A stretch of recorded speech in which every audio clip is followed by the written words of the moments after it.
Hello, welcome to my humble abode. My name's Denise, and today I'm going to be cooking and eating like a witch for 24 hours because although I might not be a witch or have magic powers, I can at least eat like one. I'm excited to be cooking foods and drinks from this cozy game called Wildflowers, which is all about living a cottagecore life as a new witch in town, and in the game you can collect all sorts of recipes that we'll be trying out today. In the game you play as Tara the new witch, who I am currently dressed as because obviously you can't do a cooking video without being dressed like Tara. I've been sitting on this idea where I just cook a bunch of foods from my fave games, but it does cost a lot of time and money to make this type of video, so I really appreciate Wildflowers for sponsoring this video. You can check out the game in the description below, and if you enjoy this type of video, please like and share it with a friend, and if it does well, maybe we'll continue this food series.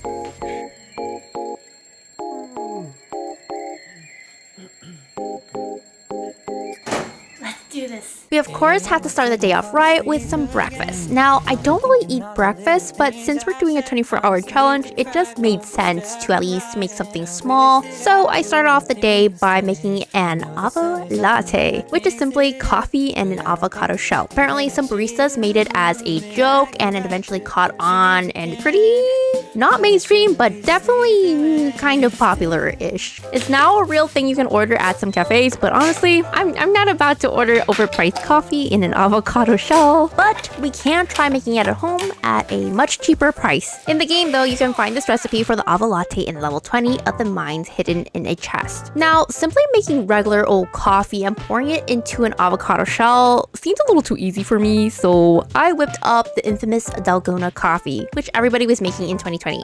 Now, this isn't a really difficult recipe, but it is definitely more effort because I have to take out the mixer. It's been a while since I've made it, so I'm not really sure if I whipped it up enough, but after using my hand mixer on the coffee concoction for a while, it seems like the right consistency. The Avolatte was incredibly easy to make, but an avocado skin does not have the structural integrity to be a cup and hold something like coffee. Thankfully, the coffee wasn't piping hot and it was actually pretty tasty. I put some soy milk in and it was so creamy and delicious. I even got some avocado chunks while I was drinking it, and it honestly paired really well with the coffee, which was definitely not my first assumption when I was planning the recipes for this video. And honestly, I assumed I would be a little grossed out by the combination because avocados and coffee, like, who would have thought? But I would actually rate this 8 out of 10 stars for how tasty it was. -2 for how impractical it is to drink coffee from an avocado shell. It's lunchtime, so let's go outside and pick some oranges to make a fruit punch. This orange was really stuck on and oh my god.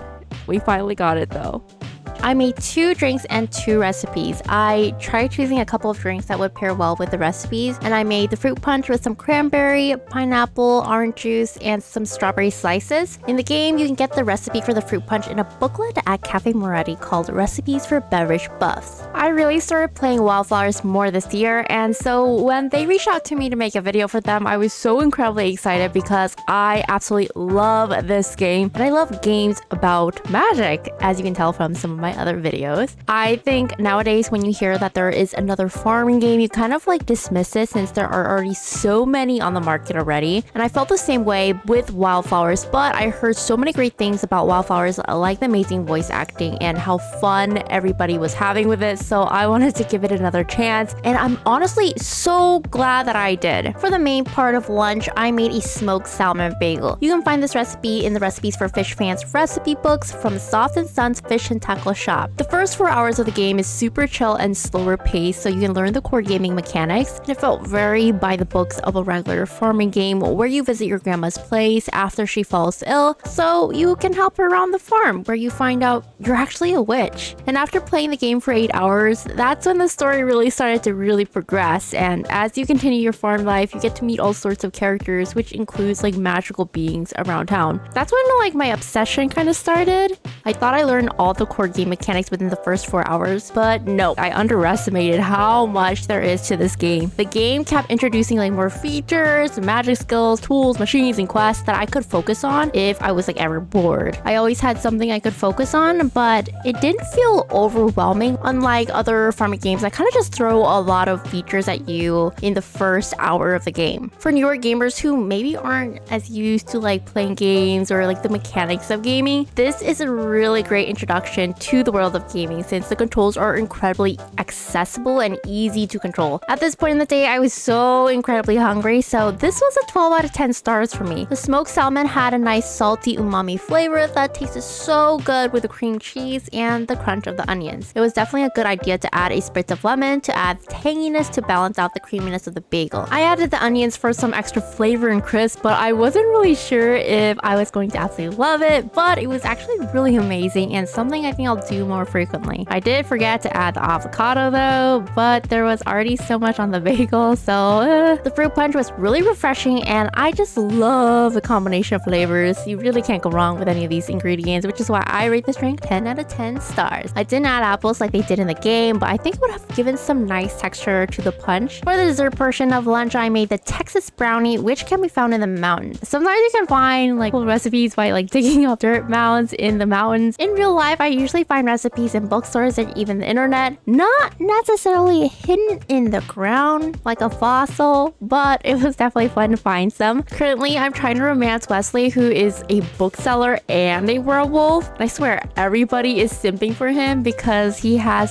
such a soothing voice and he likes books. Is he the moon? Because he's got me howling. The cast of characters is really diverse and includes characters from all sorts of different cultural backgrounds and has amazing LGBTQ plus representation. They even won an Inclusivity Award at the 2022 Apple Design Awards for the game's ability to share all sorts of storylines that, as the award listing reads, all about identity, accepting others, and supporting your community. And I 100% agree with this. I love how kind the game is and how it's all about supporting each other, and I find that to be an incredibly wholesome message to come away with from the game.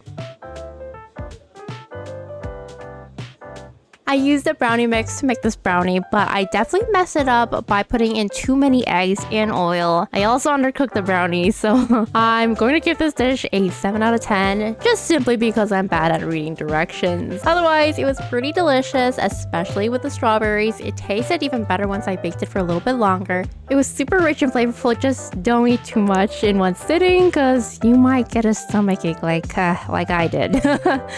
I also made some restorative tea to pair with the brownies in the game. The tea is usually used to give you like a slight boost in energy, but I didn't have thistle or moonflower in my real life inventory. I did have this like really fragrant tea that gives you a slight energy boost and some fragrant apple notes. I love this tea personally, so I'm giving it a 10 out of 10. I could have steeped it for a little bit longer for some extra flavor, but it still tasted so nice paired with the brownie since the brownie was very thick and rich. For dinner, I wanted to try to make the Satay Noodles, which is a recipe that you can get from Cafe Moretti. And I've always kind of heard of Satay Noodles and how rich and delicious it is, but I've never really tried to make it myself. For this dish, I made a more soupy Satay Noodle dish because I love soup. And I followed the recipe I found online and sort of half winged it. I'll put the recipe in the description if you want to go ahead and try it out. Mine is slightly different from their version because I'm not good at following directions. So you might be wondering if this game is worth it. I always like to consider the pros and cons of a game before purchasing it, so let me share what I enjoy and features that might not make it a good fit for you. Wildflowers is $24.99 and they are always pushing out new updates. In fact, they're planning a new update to be released on April 28th of this year, which allows you to buy all sorts of new farm animals, including a flying pig, amongst other neat updates, which I'm very excited about. Just recently, they also came out with an update that allows you to dress up Tara in all sorts of cute outfits, so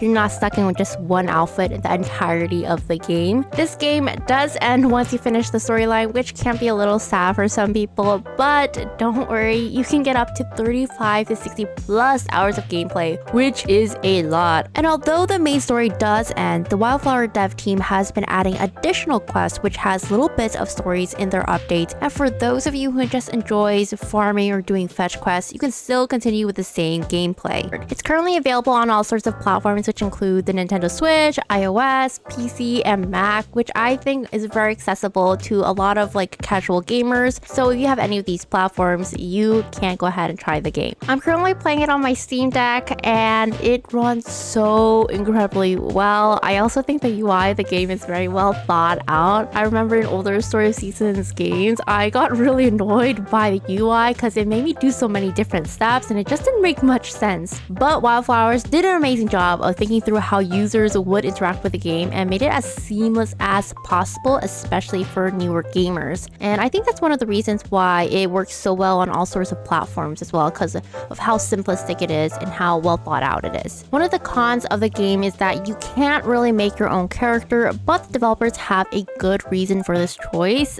They wanted the game to be populated with all sorts of characters that felt like real people and a story that had real world themes. This would have been really hard to accomplish without a set protagonist in place, because the NPCs would have to be written as broadly as possible in order to account for all the different responses that the player might select. This limits how much they can say, but by having a set protagonist, the developers could further flesh out the relationship between the player and the other characters in the world. So those are some of my thoughts on the game. I think overall the pros outweighed the cons and completely worth a try. There's even a free demo you can try out before purchasing the game, so definitely try it out and see if you enjoy it. I'd rate this 7 out of 10 stars. The satay noodle dish was not a bad dish by any means. I think it was rather okay-ish. By the time I ate the satay noodle dish, I was already pretty full from the brownies and bagels. First of all, I got a stomachache from the brownies, so yeah, I ate too much. The soup was very rich, but after eating one bowl, I was really kind of over it. It was just so rich, and I gave some to my parents and they loved it, but at that time they were really hungry because I was hogging the kitchen. The next day I asked them again if they would eat it again, and they were like, yeah, we're kind of sick of it. So those were all the recipes I had for this video, but let me know what you think about all these recipes and if you'd actually try an Avolatte. Now, it definitely was a challenge to film this video since it's my first time, but what do you think? And make sure to try out Wildflowers in the description.